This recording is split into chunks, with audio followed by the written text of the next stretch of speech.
Hello everyone, my name is Clentus and welcome to the Clentus Domaguta podcast. So guys, please do forgive me a little bit. I'm trying to set the camera, but it's seemingly not cooperating with me.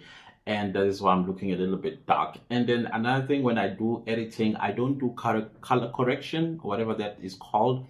I feel like it's a lot of work and it's so technical. Sometimes I get it wrong. Either I am too orange or too red. So I ended up giving up on that. So please do forgive me with the color of this video. And I also want to make a disclaimer in this podcast that anything that I'm going to say here, it is not a political statement.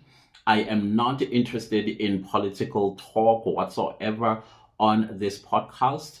It is something that I talk about when I'm with my friends or with family. But on this podcast, I am not going to promote any political party. I'm not going to be favoring any political party or anything of that nature.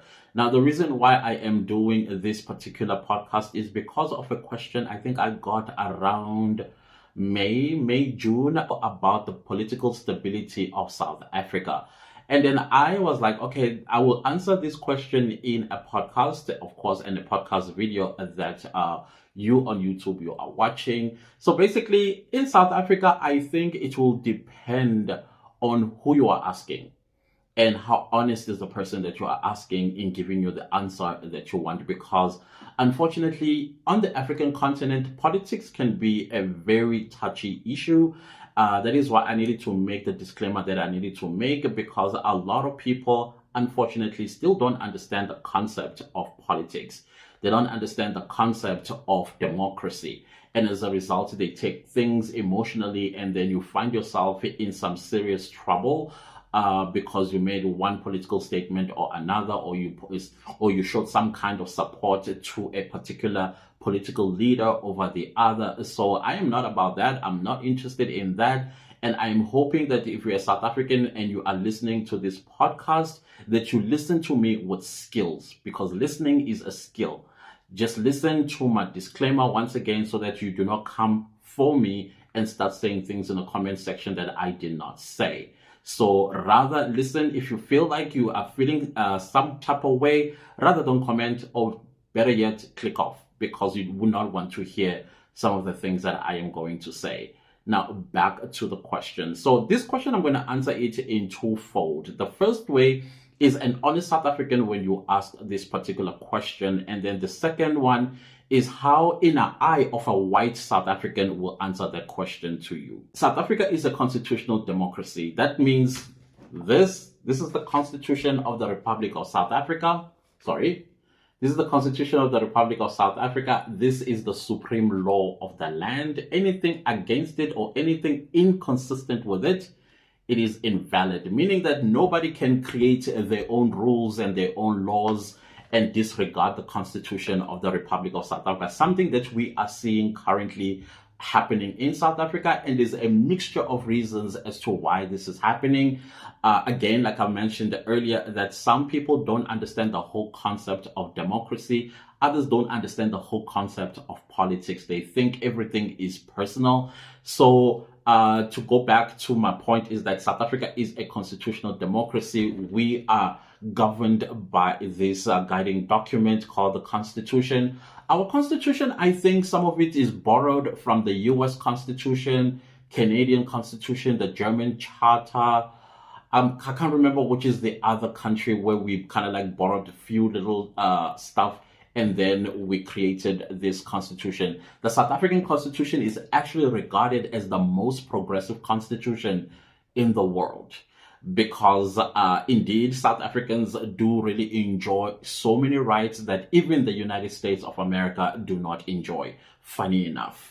And then the second point is that South Africa has a multi-party system. But before I get to that, I first want to read you the preamble of the Constitution so it could set the tone of this podcast, so what I am going to be talking about, so that you get to understand whether South African political landscape is stable or unstable. So the preamble, this is the preamble of the Constitution of the Republic of South Africa, and this is how it reads. We, the people of South Africa, recognize the injustices of our past, honor those who suffered for justice and freedom in our land, respect those who have worked to build and develop our country, and believe that South Africa belongs to all who live in it, united in our diversity.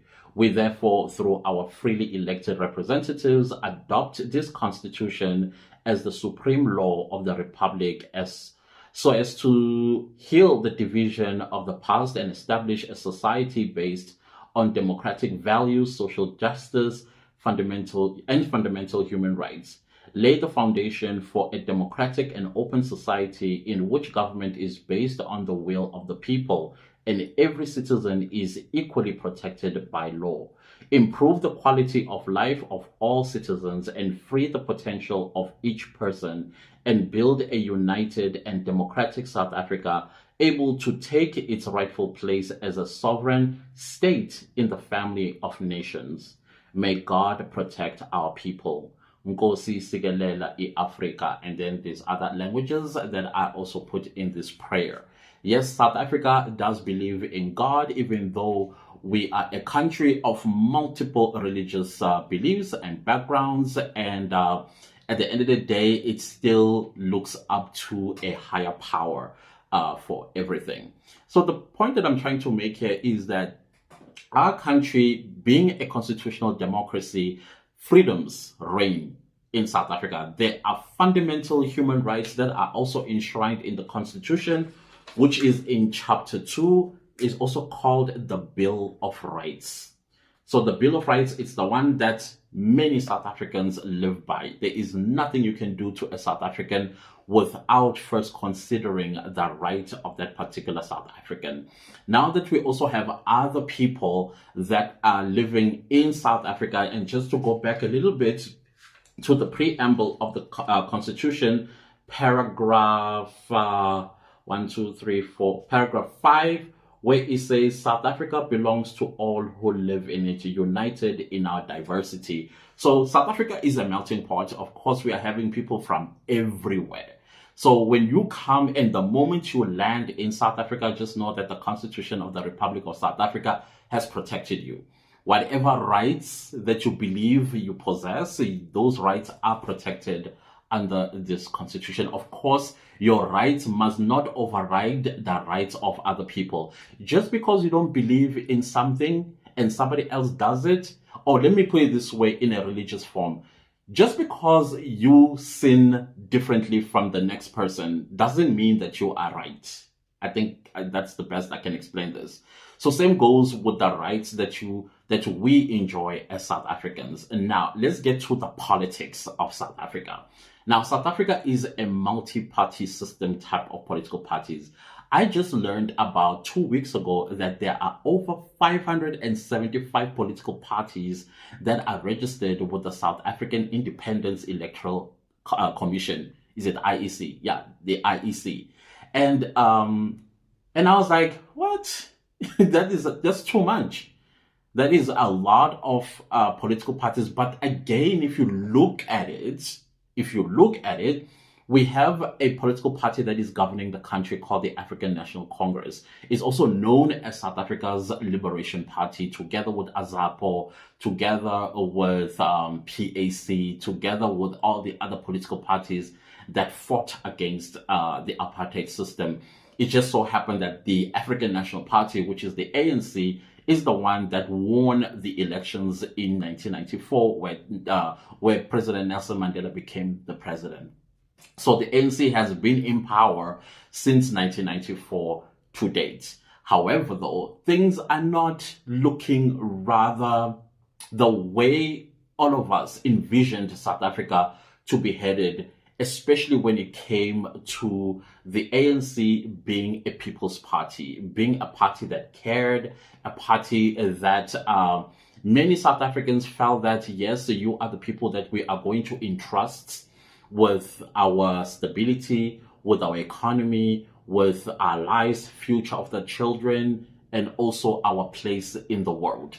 South Africa, for a very long time, I think for about the first 10 years or so, it was held in a very high pedestal in terms of human rights, in terms of the happiest people. These are the things that you can actually Google. South Africa was the happiest nation, I think the number one happiest nation in the world, I think for 10 years or something like that. The most happiest nation in the Happiness of Nation Index. I think that's how it's called. Why? Because South Africans, as I've said before, this country is alive with possibilities. That means you can wake up one morning and decide to do whatever it is that you want to do that is going to contribute positively into South African society, into South African economy, etc. and so on. You can do that, and it could happen for you, provided that you are committed, you are disciplined, and you are following the rule of law. So unfortunately, because the governing party, so there used to be this system called floor crossing. So what is floor crossing is, it means that, okay, before I get to floor crossing, so South Africa's democracy, we go to elections every 5 years. There's a new political cycle, or parliamentary cycle as it's called, every 5 years. We go to elections, and then in our country, we don't elect an individual like how in the US you do it, you guys. You have a person that belongs to a political party, but the Americans vote for a person. In South Africa, it's the other way. Instead of voting for a person, we vote for a political party. But in most cases, the political party head, that is the president of that particular party or the leader of that particular party, will be in the election paraphernalia, meaning like the posters and banners and whatever the case might be. Those are the people those are the ones that you will see on the posters. But that doesn't mean you are voting for that individual, because all political parties will then participate in the elections, and then they will go and campaign and convince the people of South Africa why they should vote for them. Of course, you have to do that through a through I think like a 5-year plan, or what do you call it? Yeah, it's like a 5-year plan type of thing, which is called a manifesto. And then in your manifesto, you touch on things that you are going to do as if you were elected into government and etc. and so on. Now, unfortunately, in South Africa, like I've mentioned earlier, that some people do not understand the whole concept of politics, the whole concept of democracy.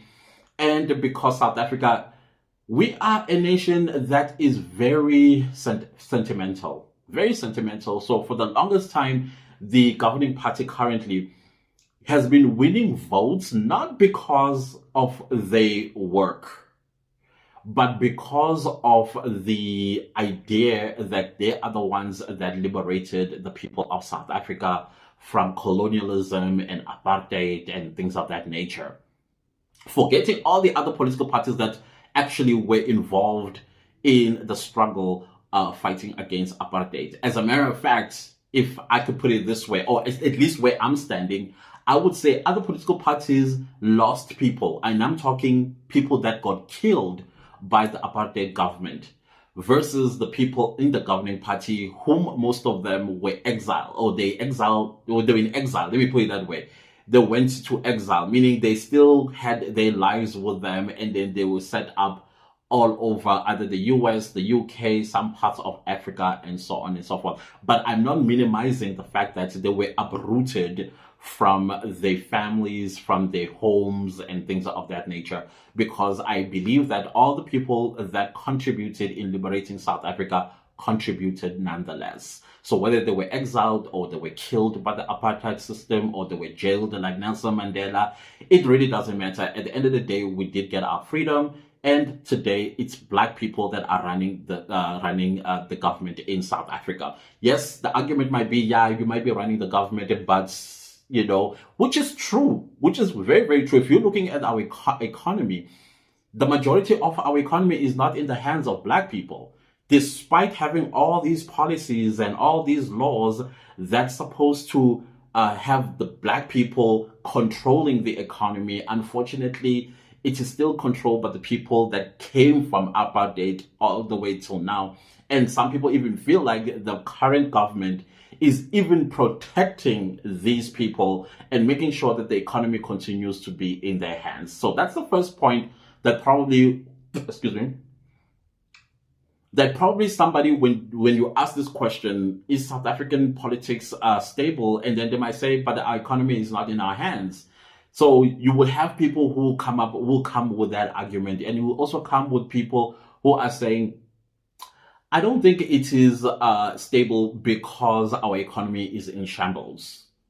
And somebody will say, I don't think our political landscape is stable because of the racism. And then racism in South Africa is not rampant. It's not something that happens every single day. It happens whenever a white person maybe feels provoked or irritated by something by a black person, and then they outburst and they show their true colors of racism. And that's when we make them famous on social media and hold them accountable, get them jailed and fined and all of those things. But it's not something that you would say, it's happening every day, so visible. No, I don't think that is happening. And if anybody, but again, somebody might argue and say, no, it's every single day. Sometimes it will be because somebody is experiencing it at work, is experiencing it in the neighborhood. They are looked at differently because they're either colored, or they are Indian, or because they are black, or because they are white. It seriously depends, again, who answers that question. But I think the general question is, in the majority of South African political landscape, how stable it is. And I will tell you, because I have nothing to benefit out of lying to you or being, being extra. The South African political landscape is very, very stable. And I think I've said this in the past before, that South Africans don't have an appetite whatsoever of any type of instability. As a matter of fact, South Africans have no tolerance of instability at all. Now, I'll give you an example. In 2021, once again, which still kind of like points a finger at the current political party that is governing this country, how inept they are.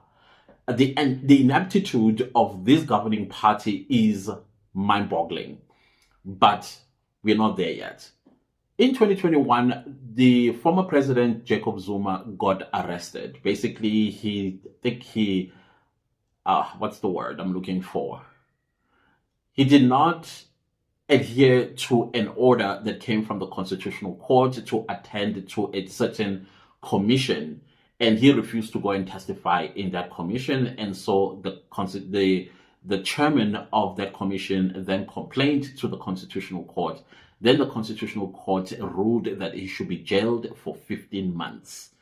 And so indeed, a particular date was given, and people gathered, all his supporters, including his children and his friends and political alliance people and whatever, went to his house and openly made a threat to South Africa. They said they will rule South Africa as ungovernable. There's going to be a civil war. And the question we were asking, so if there is going to be that war, who are you going to be fighting? Because what the former president has done has got nothing to do with us. Yes, the commission might be about our monies that were stolen and our country that was hijacked by a certain family. But what does this arrest got to do with us? So if you say there's going to be a war, who's going to be fighting who? That was the question many South Africans were asking. Now, the former president comes from the province of KwaZulu-Natal. And if you look at the July 2021 unrests, KwaZulu-Natal was the most hit.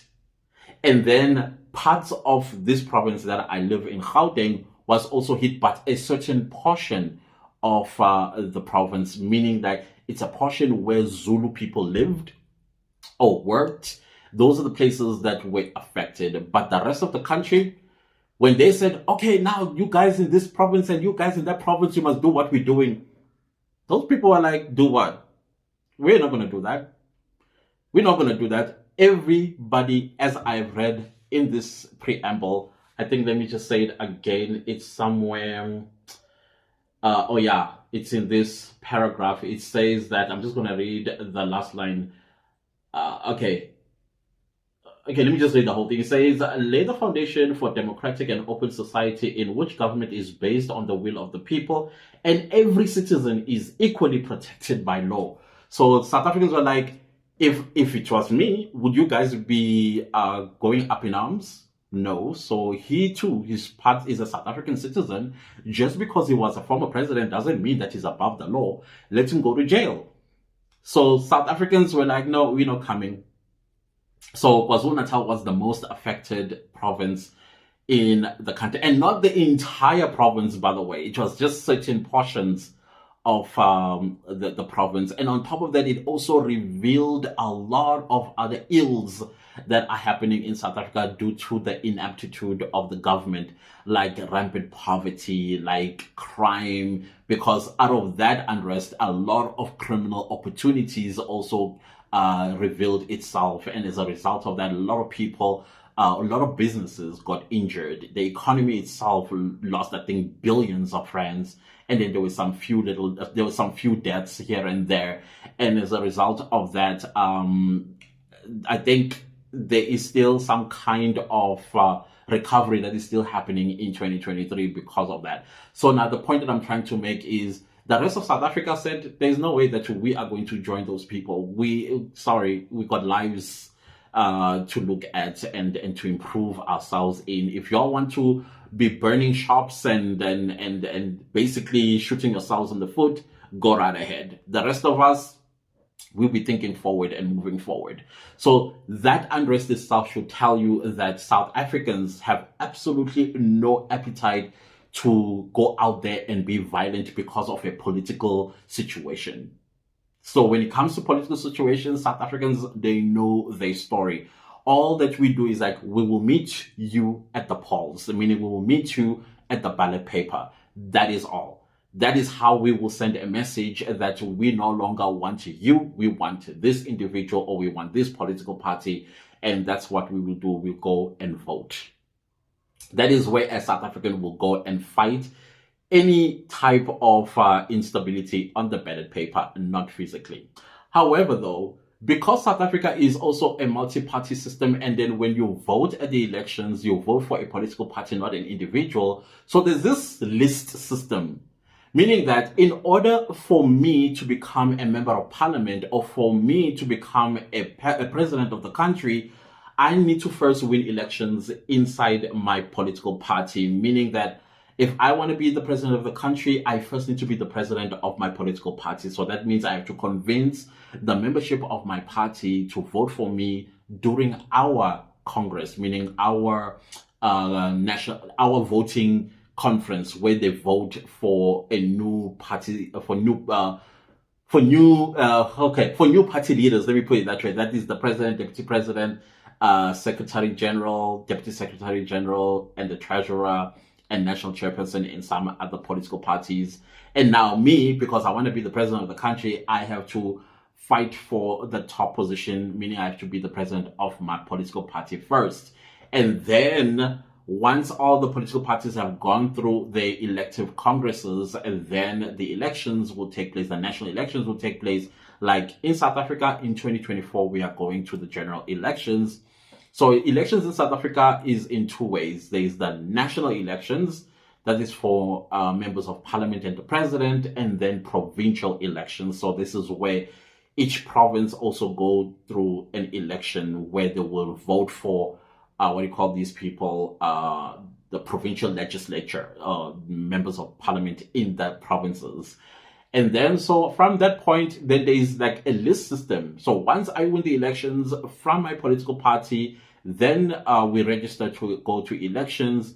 It's now going to be my face. If I win the elections in my party and I'm the party president, it's my face that's going to show on the posters and the paraphernalia of my political party during the time when we are canvassing or when we are campaigning in the elections. And then, however, though, when it comes to the ballot paper, my face, you're not going to see it there. You're going to see the logo of my party, because you are voting for a party, not an individual. So you're going to see the logo of my party. That is where you put your X next to. And then at the end, of course, if I lose the elections, and I don't become the president of the country, but I win enough votes for my party to take me into parliament. Now, before you get into parliament, there are 400 members of parliament in South Africa, or the South African parliament is 400 members. So all political parties will have to have 400 people on the national list, meaning on the potential members of parliament. On the party list, there must be 400 people that will be in there. And then on top of that, you just don't become number one, number two, number three, number four. There still also has to be elections within your party. In some instances, there will be in the elections that, okay, who do we put number one? Usually number one is going to be the party leader anyways, because the party leader becomes the party leader also in parliament. So automatically the party leader must be number one. Then from number two, everybody is fair game. So now members of the party will say, okay, for number two, we think a woman must, if I'm a male president of the party, a woman must be number two, and then so on and so forth. I think it's called a zebra system, like man, woman, type of thing. Unfortunately, in South Africa, that is not done yet. I know in, is it Rwanda? I think Rwanda, the members of parliament are more females than they are male because of the population. The population is more female than they are men, so it reflects in parliament as well. I'm not quite sure if it's Kenya or Uganda, where they have that zebra system, like man, woman, so that in parliament you have equal number of males and equal number of women. If it's more males, at least the women must not be far lower than men in parliament. So now other parties, what they do is, instead of voting for the people that are going to be in the national list, they will use an elective, an election college. Is it election college? Yeah, they'll have an election college. Those people are the ones that you submit your resumes to, submit your qualifications, etc., and so on. And then they will look through all your qualification experiences and how long you've been a member of the party. And then they will put you according to your qualification experience. Because right now, South Africans are calling for a professional government. Currently, the governing party, when they took over, they themselves did not have formal education. Some of them did not have formal education. They could not read or write, but they were members of parliament. Others were even running departments, government departments and parastatals. That is why some of the parastatals in South Africa, like the South African Airways, SAA, is in shambles because they put people that knew nothing about aviation. And same goes with our freight trains and the railing system. They put people there that had no experience or no knowledge about how train and the train system work. That is why today we don't have trains. And if you look at what else that is in shambles, our military company, Denel, is in shambles. I don't even know if it still exists anymore. Why? Because they put people in there that have no experience in manufacturing arms, in manufacturing, or anything about military. They know absolutely nothing about military, but they were put there in high positions. And as a result, all those things crumbled and fell apart. So these are the things that South Africans are looking at and saying, no, we need to stop being sentimental in the next elections. Now we need to use our brains. We need to use our intellect and say, you know what? I think right now the talk is many liberation parties on the African continent have died. And I think it's 2 or 3 that are still surviving, one of them being the ANC, and the ANC being the oldest of all the other liberation parties on the African continent. And as a result of that, people believe that it's time to euthanize it and put it to rest and start electing a whole different political party. But people also are asking questions like, if we vote for a political party, which political party that is going to advance our interests as South African people. And when you, honestly speaking, when you are looking at the political parties that are there, whether you're talking about the EFF or you're talking about the DA, or you are talking about, okay, I'm just giving you abbreviations. Let me give you the full names. The EFF is Economic Freedom Fighters. The DA is a Democratic Alliance. The IFP is Inkatha Freedom Party. Then you have COPE, Congress of the People. Then you have Action SA. They call it Action SA. There's a whole host of political parties right now that are active on the political landscape in South Africa, but they all seems to be doing their own thing. And the political ideologies, some of them are quite scary to think about. Some want to bring into South Africa communism. Others want to bring into South Africa socialism, which is communism. And the others are trying to say, no, let's mix the two together with democracy, social democracy, which that I think I can work with social democracy rather than socialism as a whole. Then you have others that are saying, no, we should like have a police state or a military state. No, all of these things, when you sit down and you really think about it, you're like, this is scary. So who do you vote for? So people are saying, we need to get away from the multi-party system. And no, let's keep the multi-party system. But when it comes to voting, let's vote for individuals.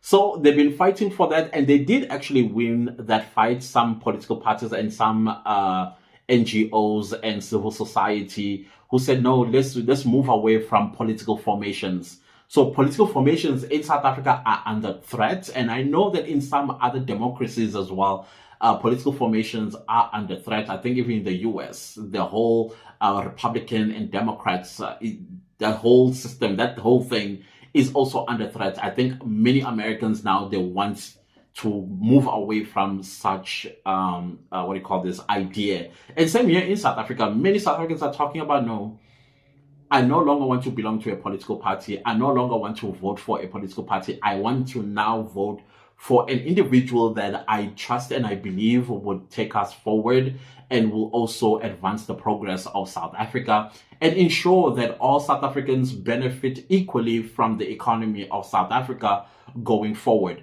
So that battle was sort of half won, because when Parliament sat down and they started debating this, they agreed that yes, it looks like we need to allow independent candidates to also run for elections. However, they became a little bit smart, which I still think is unconstitutional, taking away from the line where it says, where it says the will of the, where it says, government is based on the will of the people, meaning that part of this constitution talks about the people shall govern.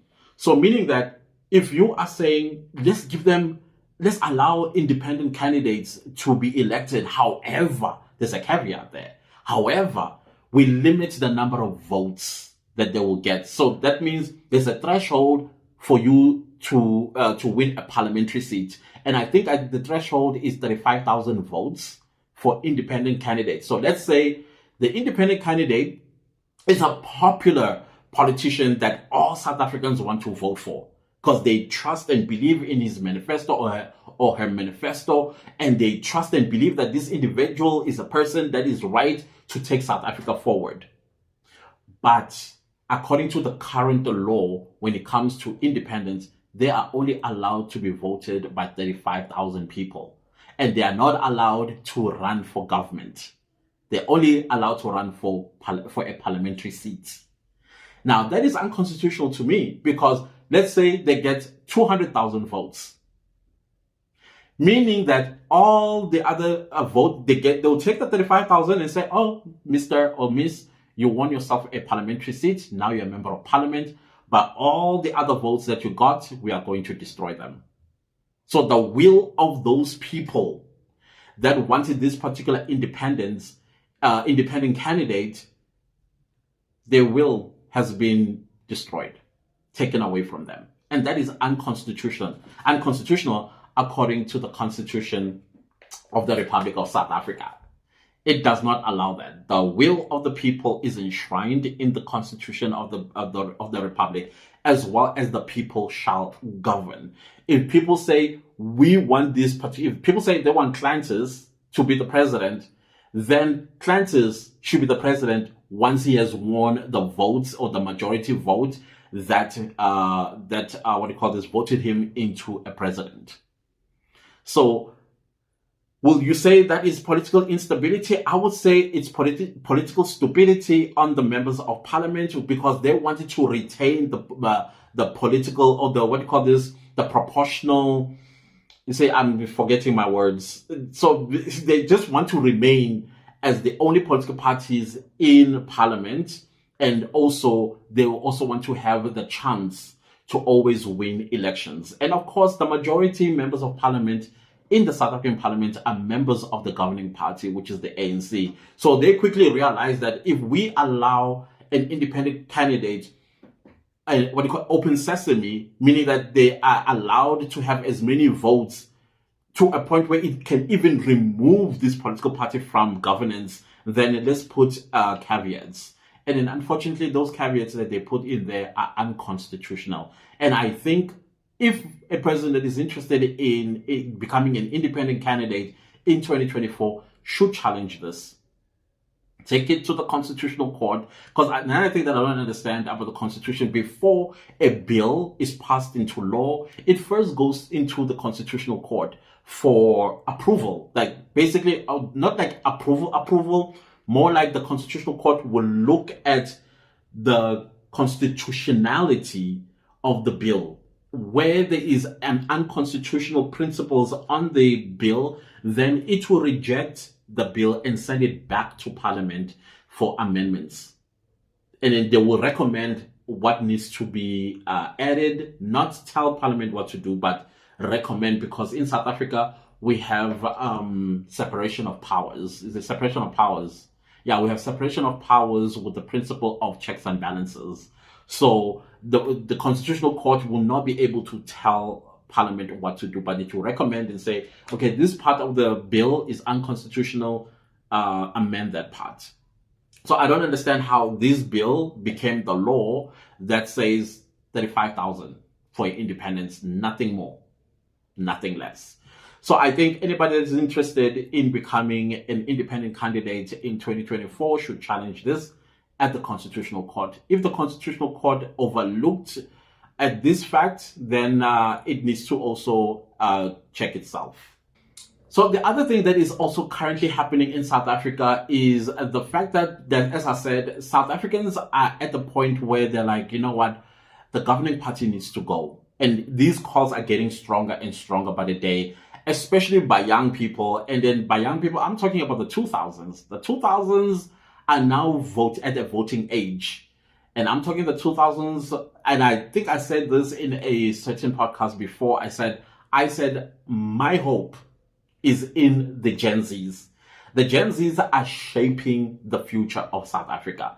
This whole sentimental thing, they're not buying it. They are the ones who are pushing as well for to vote for individuals so that they can hold them personally accountable where they fail.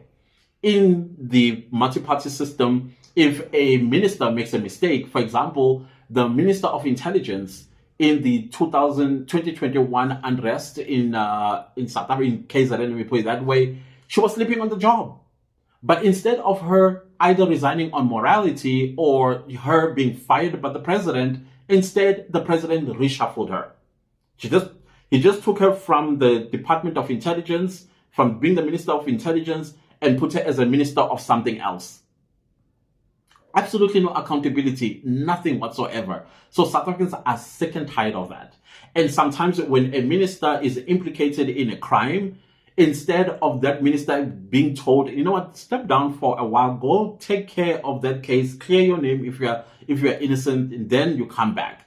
But no, what the president will do will reshuffle them. And the reason why sometimes the president will reshuffle instead of firing is because they also look at this minister, what is their, support base out there. because they still need that support base to vote for him in other things, or maybe still favor him, or whatever the case is. It's all immoral. That's all that I'm trying to say.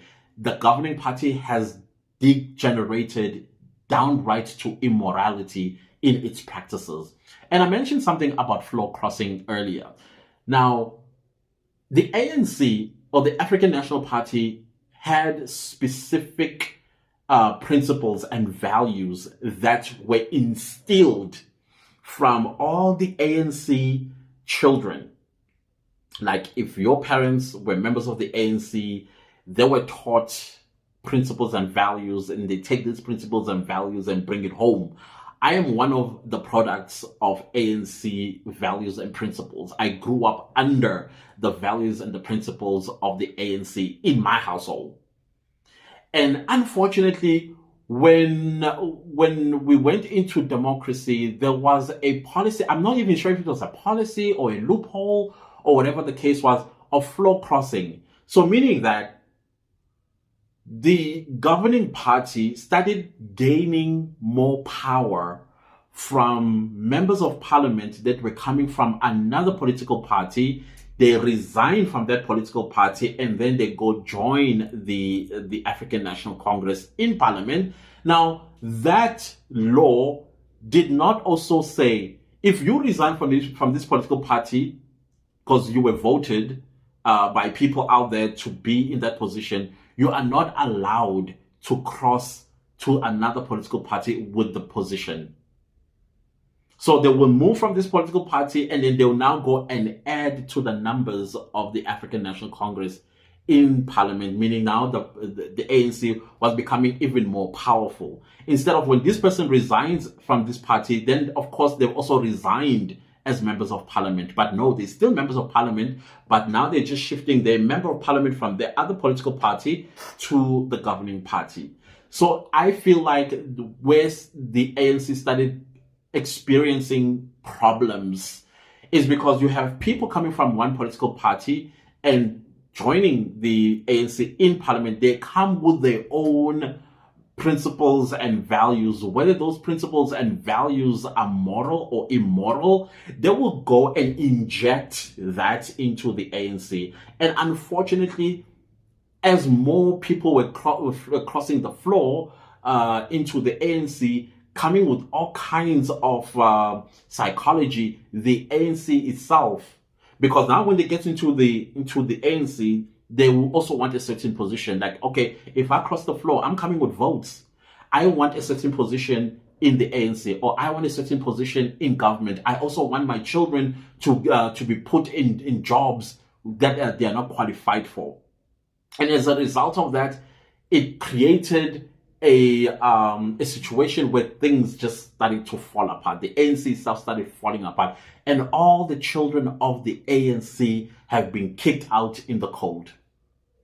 All of them kicked out in the cold. We have people that never grew up in the ANC. Others even fought the ANC.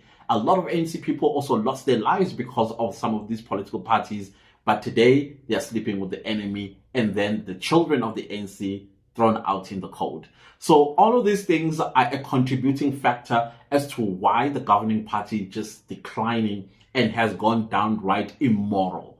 It just don't care no more. The ANC is no longer a party of the people. That's just a fact. You can come for me about that one, but it's a fact, because look at our country right now. They are allowing all kinds of, how do you put this?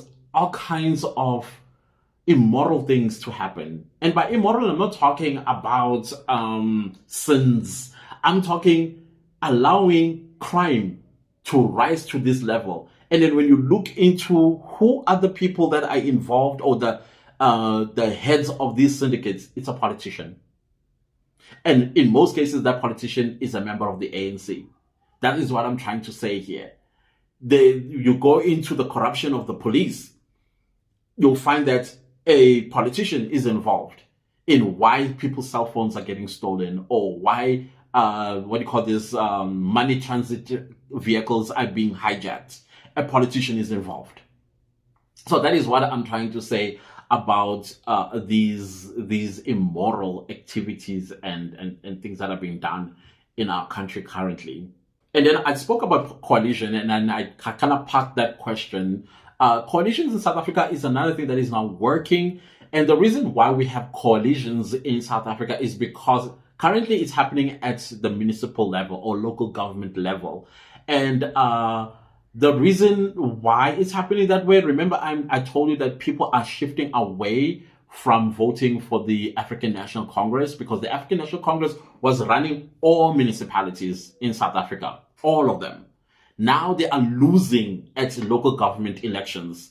And as they lose at local government elections, now people don't know who to vote for. So they end up voting for anybody who they think they should throw their votes into. And now all of that has thrown municipalities into this awful whirlwind, where now these political parties, in order to run or to take power from the governing party, they have to form a coalition using their numbers, and then they take over that municipality or metro. And then when they sit together as coalition, they have different psychologies, they have different political agendas, they have different political ideologies, and and all of these elements are clashing with each other, resulting in what? Resulting with these coalitions fighting each other.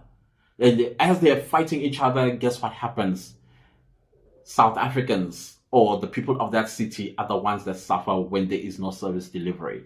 If you come to, for example, Gauteng, where Johannesburg is, if you travel in some roads, unfortunately, you are going to have a very bumpy ride. If it's not a bumpy ride, it's going to be totally uncomfortable. Why? Because there's just potholes everywhere. We're about to get into summer in the next 2 months. And in our first 2 months in South Africa, in summer, it rains. And I'm not talking rain, it pours. And so some of the drainages are getting blocked. And who is supposed to be unblocking all these drainages? It is the workers of municipality. Now, without a political decision and budgets and all of that take place at council houses, that means we are going to be riding on flooded roads, unfortunately. So why? Because of the coalitions that are busy fighting each other instead of servicing the people of their cities. So which is something that when you look at going into 2024 and people are saying, I'm not going to be voting for the governing party no more, I would rather throw my vote at a certain political party. And let's say people do exactly what they've been doing at local government.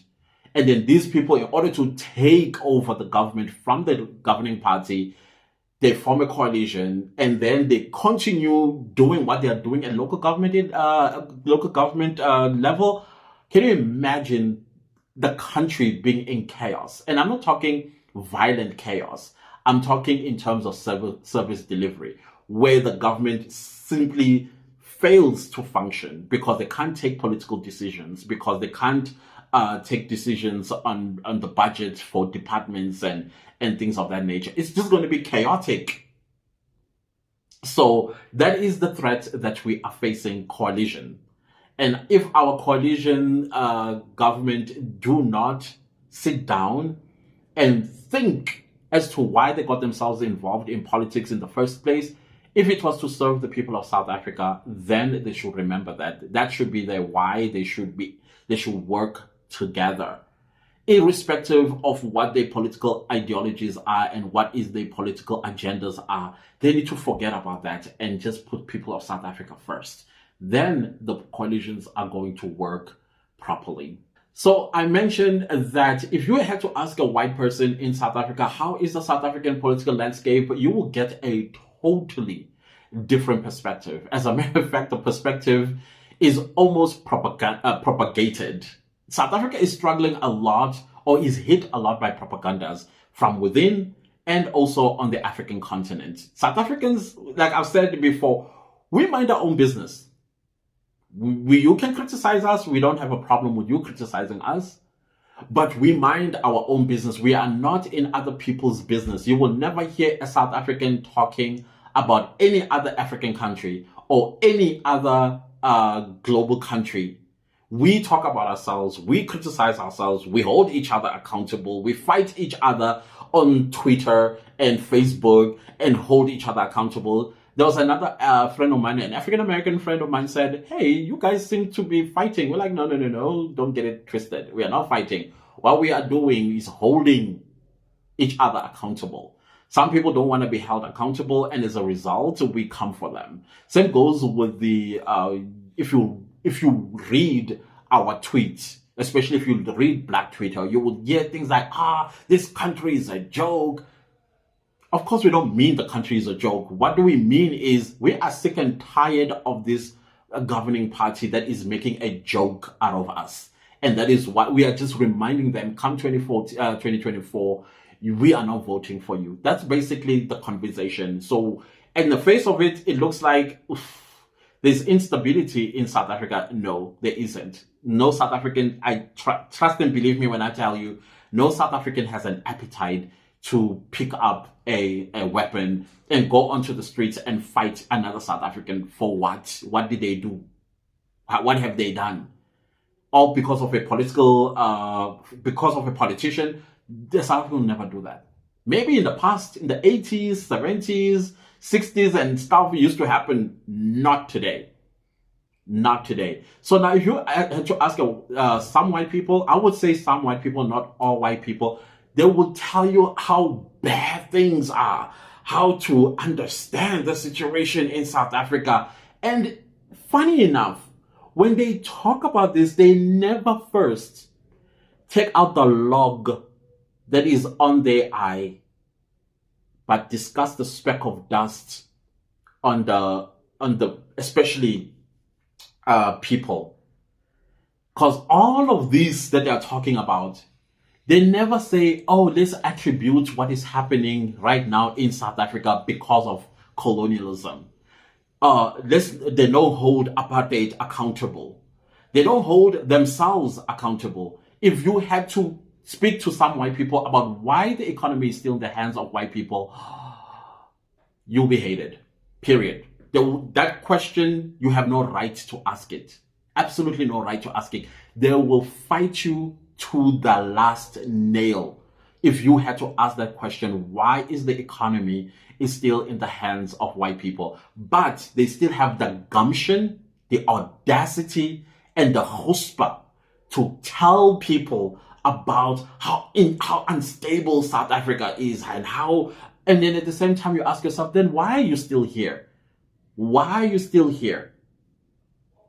That's the question I always ask them when they tell me how bad things are. And then I ask, me, I'm a South African. I'm Black. South Africa is my only home. I don't own dual citizenship anywhere. I'm just a South African. If anything had to happen to South Africa, I've got nowhere else to run. You, the world is your oyster. You can probably even hold dual citizenship. And in most South African whites, they have dual citizenship, either of England. If it's not of England, it's of Canada. If it's not Canada, it's of US. If it's not US, it's French or Australia. Us, that is it. This is the end. If we had to run, I don't know how, I know how to swim. I know how to swim. But many of my people can't swim. And then we also don't like the cold. So the only option for us to run to is down south. Is that Antarctica? That's the only continent we can run away to. Because we've got nowhere else to go. So now when they say things, you guys, I always say, I am not hearing you holding apartheid accountable. I don't hear you hold colonialism accountable. So you see why I am saying that this question, it depends who you ask. If you're going to ask a radical Black South African, they will tell you about, They will tell you about Black consciousness. That's a radical Black South African. They'll tell you about Black consciousness, why no white person should exist in South Africa and why we should drive them all out, And then if you're going to ask a South African like me, for me, I believe in democracy. I'm a Democrat through and through. And not because I'm not a Democrat because I belong to any political party that calls themselves Democrat. For me, I believe in democracy. I believe in the will of the people. I believe that the people governs. I believe in the rights of every person, irrespective of where you come from, who you are, what you are. As long as you're not going to hurt me, and as long as you are not here to violate the rule of law, I'm cool with you. That is what I'm trying to say. And then when you ask me this type of question, I'm going to give you an honest answer. And the answer is South African political landscape is very much stable. As a matter of fact, it is vibrant. The fact that we have different political parties shows you that South Africa's democracy is vibrant, and the governing party will never try it. They will never try it as long as opposition political parties still hold it accountable, and the people of South Africa are still able to hold the government accountable and also threaten it that if you're not going to pull up your socks, we are removing you. And it looks like it's now a general consensus that the African National Congress may not return in 2024. If it does return, this is going to be its last cycle. And I also foresee that indeed, if they do win, which I still think they are going to win, but if they do win, they're going to win by, they're going to take back government through a coalition, either of one party or two political parties that they are going to rope in so that they take over governance. Other than that, come 2029, I don't think they are returning into the South African political landscape. That will be, 35 years later since democracy. So that will be the longest serving Liberation Party on the continent, I think. I also don't want to focus too much on the propaganda of some white people, that if you ask them this question, I don't think it's people that you should even entertain at all, just like you should not entertain any propaganda about South Africa. I don't understand why all this propaganda is being thrown at us when we are quiet. And I am glad that South Africans are quiet. They're not saying anything. You know, I always say, no, it's not me who said this. I can't remember where I heard this from, but I think it was an African-American guy who said, when people are hating on you, be like the moon and the dog barking at the moon. Do you ever see the moon barking back at the dog? No, it's the dog just barks at the moon. That is South Africans. We have all these people go woof, woof, woof, and we are quiet. We're not saying anything. Some of them come here, grab opportunities, become something of themselves, then they leave, and then they create videos and say crap about South Africa. And we're still quiet. We say absolutely nothing. I think if there would be any instability in South Africa, I think the biggest threat in South Africa's political landscape is having people who are in the country illegally. It's impossible to find a person who is illegally in South Africa and committed a heinous crime. In South Africa, we have a system in place. All systems in South Africa are in place. That also includes population registry. Whether you are here to visit, or you are here naturalized, or you are a citizen, there's a system in place to trace you. If you committed a crime, we just go into this fingerprint database system, and then we'll find you if your fingerprints are all over a crime scene. But now, how do you catch a person that is here illegally? I think that is the biggest threat that South Africa is facing when it comes to stability, because some of these people that are here are committing heinous crimes. And as a result of that, it's making a lot of South Africans very angry. And as South Africans are getting very angry, some of them are reacting. And when they are reacting in such a heinous way as well, a way that I don't personally support. But at the same time, when you're looking, you're like, whoa, this is a lot. This is a lot. So I think that's the only instability that we are facing. And unfortunately, once again, it boils down to the governing party that has absolutely no interests in protecting the borders and the sovereignty of South Africa. Okay, guys, I think this is it. This is as much as I can say about the political stability of our country. Of course, if you come to South Africa, you are not going to have to worry. And instability is the last thing that should be on your mind. We are very much politically stable. We are very much focusing on our lives, focusing on improving our lives. The last thing that we want is some instability or another. And as I've mentioned earlier, that instability is something no South African tolerates. We like things to move and we like things to be smooth moving. Yes, there might be bumps here and there, but please, whatever you do, do not make my life unstable because you are unstable. South Africans have no patience for that. But when it comes to picking up arms, no, that's not our thing. That's not our thing. If there's any political deaths that are happening, it's because of the list system that I spoke about earlier. You'll find that I had an ambition of being number 5 on the list to parliament.